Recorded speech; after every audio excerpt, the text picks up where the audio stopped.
ఏపీలో పెట్టుబడులపై అధికార ప్రతిపక్ష పార్టీల మధ్య మాటల యుద్ధం ముదురుతోంది. ఉపాధి కల్పించే సంస్థలకు భూములు ఇవ్వటం తప్పా అని లోకేష్ ప్రశ్నించగా, పెట్టుబడులతో ఎన్ని ఉద్యోగాలు వస్తాయి అన్నది ముఖ్యమని కౌంటర్ ఇచ్చారు గుడివాడ మన్నాథ్.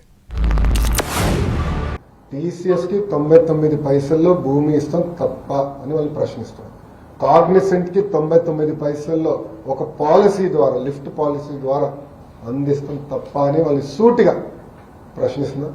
ఇక్కడనే కోడిగుడ్డు మంత్రి ఉన్నాడు, ఆయన కూడా మాజీ మంత్రి ఉన్నాడు, కోడిగుడ్డు మాజీ మంత్రి, ఆయన కూడా అడగండి. వాళ్ళు 5 సంవత్సరాల్లో తీసుకురాలేని పరిశ్రమలు మొదటి 16 నెలల్లో మేము తీసుకొచ్చాం. నన్ను ఏదో అన్నాడు, నేను అనొచ్చు కదా, నాకన్నా ముందు పేరు పెట్టాడు ఆయనకి.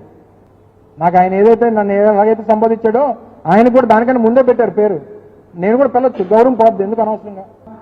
ఆయనకి ఇప్పుడున్నటువంటి పరిస్థితుల్లో ఆయన వయసు మీద పడి, ఆయన వయసు తక్కువ అయిపోయి, ఈయన తండ్రి కొడుకులు ఇద్దరు ఏదో తాపత్రయపడుతున్నారు. సో మార్కెటింగ్ పక్కన పెట్టి ప్రాంతాలకు జరిగేటువంటి మంచి గురించి ఆలోచన చేయమన్నటువంటిది మా తాలూకు సలహా.